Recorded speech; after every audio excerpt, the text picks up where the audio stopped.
Hello friends, कैसे हैं आप लोग सब। स्वागत है आपका इंडियन कॉमिक्स यूनिवर्स में नागराज की अगली कॉमिक्स खूनी यात्रा नागराज। तो चलिए शुरू करते हैं।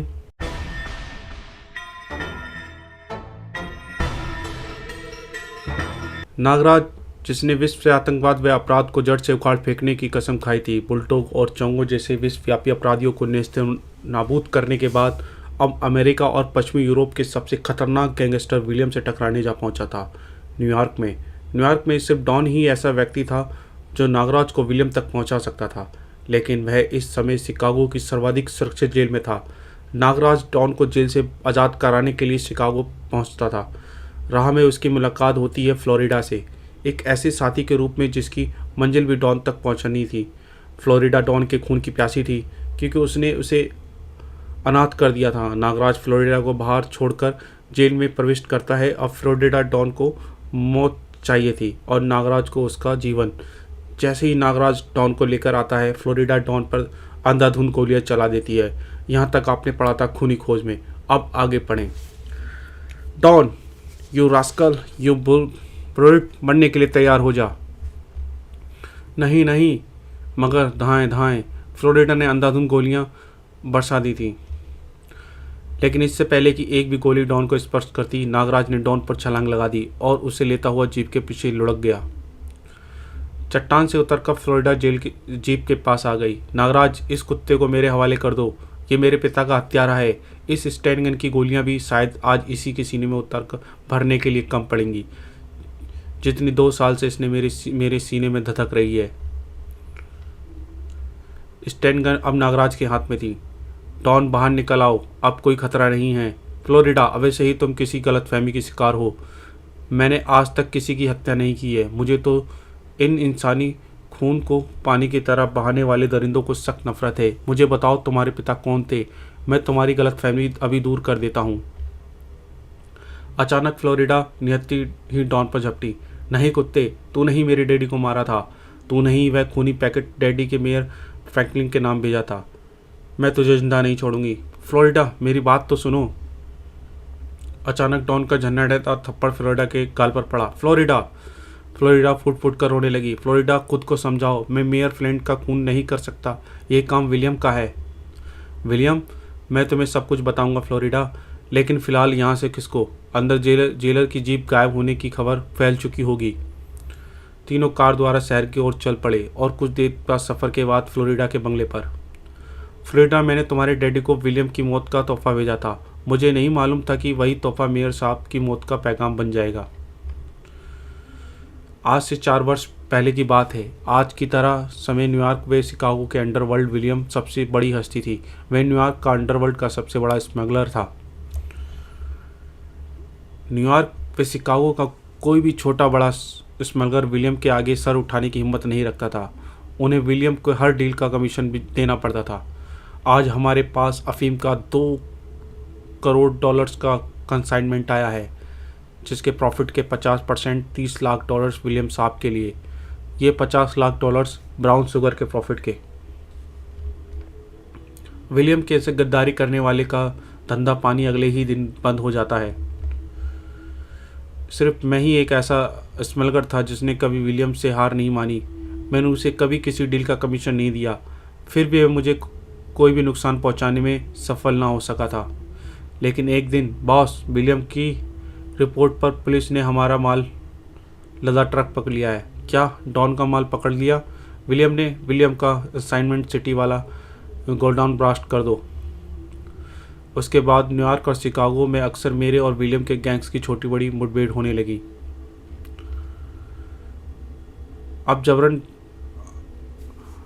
लोगों ने विलियम से डरना छोड़ दिया। वह खुली जबान में मुझ पर विलियम का बाप कहने लगे। टॉम, खड़े हो जाओ, ये जगह डॉन के आदमियों के लिए आरक्षित है। और चिंगारी सुलग उठी। क्या बकता है? जानता नहीं विलियम के आदमियों से बदतमीजी का मतलब मौत है। उसने मैनेजर को हवा में उछाल दिया। लेकिन तभी बार में डॉन के साथी प्रविष्ट हुए। टैंगो, तुम काउंटर पे जाओ, इन्हें हम तमीज़ सिखाते हैं। इसके साथ ही उसके हाथ हथियारों पर चमक उठे। जैक्सन, भाग जाओ यहाँ से, विलियम से टकरा कर मौत ही मिलेगी। लेकिन टॉम के शब्द अर्थहीन साबित हुए। मौत से हमने लड़ना सीखा है और मौत देना तुम्हारा नहीं, ऊपर वाले का काम है। टॉम व उसके साथियों के हाथ से रिवॉल्वर निकल आई। धाएं धाएं दोनों तरफ से गोलियां चलती हैं। लेकिन तभी टॉम ने अपने पास पड़ी एक प्लेट घुमाकर जैक्सन पर दे मारी। अबे देखते क्या हो, तोड़ डालो साले को। सब आपस में भिड़ गए। जैक्सन उछलकर टॉम की छाती पर जा बैठा। तभी टॉम के दो आदमियों ने जैक्सन को पकड़ लिया। तू मेरी छाती पर बैठा जैक, मैं तेरी छाती तोड़ दूंगा। लेकिन जैक्सन के जोरदार झटके से टॉम को अपनी ही छाती पर वार करने के लिए मजबूर कर दिया। फिर उसने दोनों को संभलने का मौका नहीं दिया और जल्द ही मेरे आदमियों को काबू में थे। हमें माफ़ कर दो जैक्सन, हमें छोड़ दो। जैक्सन से बचने के लिए टॉम को केवल बार में हुए नुकसान की कीमत ही चुकानी पड़ी, बल्कि बोलो हमारा बाप डॉन, हमारा बाप डॉन। लेकिन एक दिन मैंने हिंसा का ऐसा बवंडर देखा जिससे मेरी आत्मा तक कांप उठी। वह क्या? उस रात एक बड़े डिपार्टमेंट स्टोर पर सैकड़ों फ्लोर पर हीरो की प्रदर्शनी लगी थी, जिसमें मेरा भी माल था। तभी विलियम के गुंडों ने धड़धड़ाते हुए वहाँ पर पेश किया और एक एक सबको कवर कर लिया। सब अपने हाथ उठा लें, हमें शांति से अपना काम कर लेने दें। फिर सभी हीरे लूटकर अपने बंदूकों के मुंह खोल दिए। बचाओ पुलिस और मेरे आदमियों ने उनका सामना किया, लेकिन वे अत्याधुनिक हथियार से लैस थे तथा हमें दर्शकों को बचाकर गोली चलानी थी। सबको मौत बांटते हुए वे कहाँ भाग निकले। 3 मिनट की फायरिंग ने 300 लोगों को जाने ले ली थी। मुझे नफरत हो गई थी हिंसा से, हथियार से और विलियम से। आज से हम किसी भी हत्या नहीं करेंगे। मैंने विलियम के सभी ठिकानों व उसके काले कारनामों की एक वीडियो कैसेट तैयार करवाई और एक पैकेट में बंद करके अपने एक विश्वासपात्र को दे दी। लो पीटर, इसे सावधानी से मेयर फ्रैंकलिन को सौंप देना। लेकिन वह विश्वासघाती बिका हुआ निकला। उसने वह पैकेट विलियम के आदमी को भेज दिया। विलियम ने उस पैकेट को खोलकर उसे लेटर बम में बना दिया और तुम्हारे घर भेज दिया। ये मेयर फ्रैंकलिन को दे देना। तुम्हारे पिता ने पैकेट को लिखा, मेरा नाम पढ़ा और खोलते ही जान गंवा बैठे। फ्लोरिडा का मन अब डॉन की तरफ से साफ हो चुका था। विलियम अब ज़्यादा सांसें नहीं ले सकेगा। डॉन अब तुम्हारे साथ हैं फ्लोरिडा। लेकिन तुम जेल कैसे पहुंचे डॉन? मेयर फ्रैंकलिन की हत्या का दोषी मुझे ठहराया गया था। मेयर फ्रैंकलिन की हत्यारा डॉन लापता। पुलिस मेरी तलाश में थी और मैं अंडरग्राउंड था। स्टॉप। तभी विलियम ने एक समझौते का प्रस्ताव देकर एक आदमी को मेरे पास पहुंचा। आपको महान विलियम ने कॉक्स पीक पर बुलाया है। हम 2 बजे कल वहां पहुंच जाएंगे। अगले ही दिन 2 बजे कॉक्स पीक पर पहुंचा। मेरा स्वागत पुलिस ने किया। You are under arrest, surrender कर दो। मैं विलियम की चाल में फंस चुका था। विलियम, तूने मुझे धोखा दिया है। मैं तुझे तबाह कर दूंगा विलियम। पुलिस को विलियम की तलाश थी। मेरे मुंह से उसका नाम सुनकर उसके कान खड़े हो गए। तुम विलियम के बारे में क्या जानते हो? मैं विलियम को खुद बदला लेना चाहता था, सो मैंने उन्हें कुछ नहीं बताया। मैं कुछ नहीं जानता उसके बारे में। तुम सब जानते हो। बताओ वह कहाँ मिलेगा? विलियम का पता न बताने के कारण मेरी सज़ा बढ़ती गई। मिलॉर्ड, हम इसे पूछताछ के लिए रिमांड पर लेना चाहते हैं। विलियम ने जेल में मेरी हत्या करवाने की कई प्रयास किए। एक गार्ड ने मुझ पर गोली ही चला दी थी, लेकिन मेरे भाग्य से मेरे साथ वाले खाने के बर्तन पर मेरी रक्षा हो गई। उसके बाद मुझे सुरक्षा की दृष्टि से डेथ फॉरेस्ट पहुंचा दिया गया और वहां से तुम्हारी मेहरबानी के कारण अब मैं विलियम से बदला लेने के लिए आज़ाद हूँ। डॉन, तुम 2 साल से जेल में ही दौरान पता नहीं विलियम कहाँ से कहाँ पहुँच गया। नागराज सांप भले ही कैचुली बदल ले, लेकिन अब अपनी बॉबी को नहीं छोड़ता। विलियम का अड्डा है बॉस्टन, न्यूयॉर्क के बीच स्थित फैक्ट्री आइलैंड। लेकिन नागराज, मुझे अभी तक यह नहीं पता चला कि तुमने मुझे आज़ाद क्यों कराया। डॉन, मैं विलियम को ख़त्म करने आया हूँ। वह आतंकवाद को बढ़ावा देता है और मैं आतंकवाद का दुश्मन हूँ। हाँ, वह विमान अपहरण का विशेषज्ञ है और यहाँ उसका स्कूल भी है, जहाँ वह आतंकवादी तैयार करके दूसरे देशों में भेजता है। लेकिन तुम अकेले उसके साथ क्या कर लोगे? यहाँ की दूसरी तरफ सरकार है। मुझे अपने पर पूरा भरोसा है डॉन। फिर तुम लोगों को भी मेरे साथ हो। हाँ, हम तुम्हारे साथ हैं नागराज। हमें विक्ट्री आइलैंड जाने के लिए बोट चाहिए डॉन। ये सब मैं इंतजाम कर दूंगा। अगले ही दिन। ये मेरी प्राइवेट लॉन्च में सबसे बड़ी विशेषताएं हैं।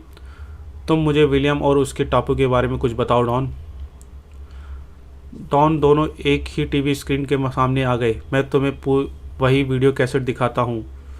ये द्वीप न्यूयॉर्क से 200 किलोमीटर दूर विलियम का प्राइवेट प्रॉपर्टी है। टापू के किनारे खड़ी ये लॉन्च और शिप उसके साथियों के निजी इस्तेमाल के लिए हैं।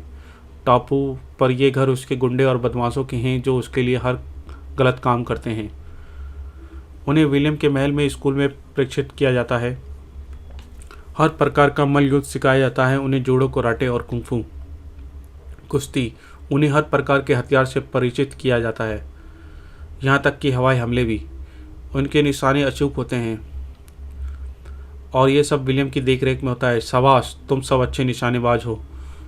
तुम सबकी ट्रेनिंग पूरी हुई। कल तुम सबको भारत जाना है और वहाँ तोड़फोड़, हिंसा, आगजनी, लूटपाट करनी है तथा उन विमानों का अपहरण करना है जिन्हें वीआईपी सफ़र कर रहे होंगे। इसके बदले में विलियम को दूसरे देशों से भरपूर धनराशि मिलती थी जिससे वे अपना छोटा सा देश चलाता था। सांप्रदायिक दंगे, वहाँ की कमज़ोर नसें, वहाँ जाओ, चारों तरफ आतंक फैला दो। हा हा हा हा। इससे और देशों में भी हमारे कमांडोज की डिमांड बढ़ेगी। हमें मालूम है बॉस, हमें वहाँ क्या करना है।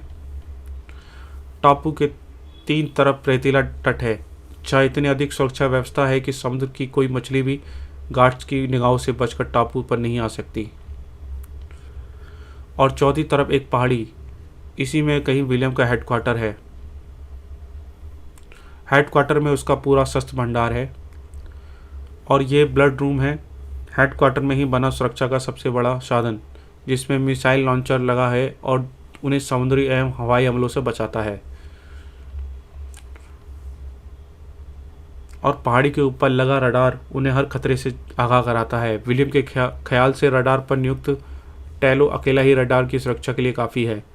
समुद्र की तरफ से एक और फौज है जो टापू की रक्षा करती किसी भी बाहरी खतरे से करने में सक्षम है। अगर उन्हें पता लग जाए कि कोई पहाड़ी की तरफ ऊपर चढ़ रहा है तो वे मिलकर बड़े बड़े पत्थर नीचे लुढ़का देते हैं। और अब तक नागराज विलियम के अड्डे के बारे में काफ़ी कुछ जान चुका था। डॉन, हम कितनी देर में वहाँ पहुँच जाएंगे? 3 घंटे में नागराज, लेकिन टापू पर पहुँचने के 2 किलोमीटर पहले ही हम लॉन्च छोड़ देंगे। उसके बाद हम तैरकर टापू तक पहुँचेंगे, क्योंकि टापू के 2 किलोमीटर की परिधि में समुद्र में केवल विलियम की आज्ञा से ही कोई नौका या विमान घुस सकता है। बिना आज्ञा की घुसपैठ होने पर रडार तोप को सचेत कर देता है। नागराज टापू पर नज़र आ रहा है। एक बार फिर सोच लो, क्या तुम इतना तैर लोगे? हाँ। फिर लॉन्च रुक गई। नागराज, ये हथियार ले लो, मान जाओ, बहुत काम आएंगे। डॉन, ये तुम दोनों के काम की चीज़ें हैं। मैं तो खुद एक हथियार हूँ इन आतंकवादियों के खिलाफ। पहले नागराज कूदा, फिर दोनों भी कूद गए। तीनों बहादुरी से तैरते हुए नागराज की तरफ बढ़ चले, मंजिल की तरफ बढ़ रहे थे। फिर तभी फ्लोरिडा हिम्मत हार बैठी और डूबने लगी। बचाओ! नागराज आवाज़ सुनते ही पलटा और फ्लोरिडा की तरफ तैरने लगा। फ्लोरिडा, मेरी कमर पर चढ़ जाओ।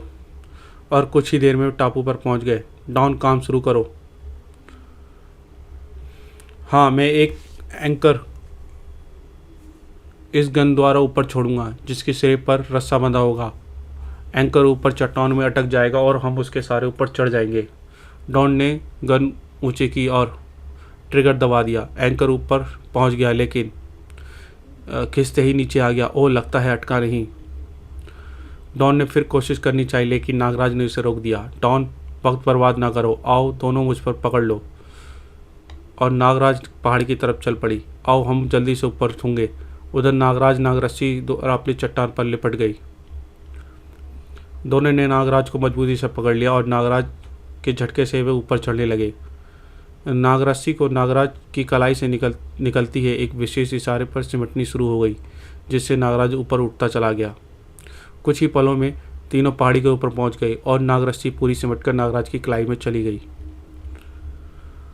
नागराज, पहले हम उस रडार को स्टेशन को नष्ट करेंगे। अच्छा चलो। ओह! अलार्म की आवाज़ कुत्तों के अलावा किसी को नहीं सुनती थी। यहाँ से अलार्म की आवाज़ आते ही वहाँ पहुँच जाते हैं। कुत्तों ने चारों तरफ से उन्हें घेर लिया। ओह, लगता है इनमें किसी ने पैर का अलार्म रख दिया है। नागराज, जल्दी से कुछ करो वरना इनके भाले विष भरे बुझे हैं। डॉन, फिक्र न करो। और तभी नागराज की कलाई से सांप निकल कर सभी कुत्तों पर लिपट गए, लेकिन कुत्ते बहुत थे। नागराज हर तरफ घूमकर हमला कर रहा था और फिर नागराज बचो। डॉन ने कुत्ते की टांगों को पकड़कर उठाया और फिर जोर से उछाल दिया। तभी ओह बुफ, नागराज ने उसे अलग करना चाहा, लेकिन उसकी बेल्ट खुल गई और भाला नागराज के हाथ में आ गया। नागराज ने भाला उसकी पीठ में लगा दिया, फिर उसे फ्लोरिडा से दूर उछाल दिया। अब तक सब कुत्ते या तो मर चुके थे या मैदान छोड़कर जा चुके थे। टैलो कुत्ते के चुप हो जाने से हैरान था। ये सब अचानक चुप क्यों हो गए? नागराज, डॉन और फ्लोरिडा रडार स्टेशन की तरफ बढ़ गए। नागराज, अगर टैलो को किसी खतरे का पता चला तो वो अलार्म बजा देगा। तुम फिक्र ना करो, मैं सब संभाल लूँगा। टैलो ने चारों तरफ देखा, लेकिन उसे कुछ नहीं मिला। अरे, सब कुत्ते कहाँ गए? इससे पहले कि टैलो कुछ समझ पाता, नागरस्सी ने टैलो को जकड़ लिया और अगले ही क्षण नागराज ऊपर पहुंच गया। नागरस्सी के खुलते ही टैलो नागराज पर झपट पड़ा। दोनों में लड़ाइयाँ होती हैं। टैलो ने नागराज को दबोच लिया और ऊपर उठाकर टावर से नीचे उछाल दिया। क्या नागराज टावर से गिरकर बच सकता है? क्या नागराज विलियम तक पहुंचने में सफल हुआ? क्या फ्लोरिडा विलियम से इंतकाम ले सकी? ये सब जानने के लिए पड़े नागराज का इंसाफ। तो अगली ही कॉमिक्स जल्द आएगी। तो गाइज, अगर ये वीडियो आपको अच्छी लगी तो इस वीडियो को लाइक करें, चैनल को सब्सक्राइब करें। Thank you.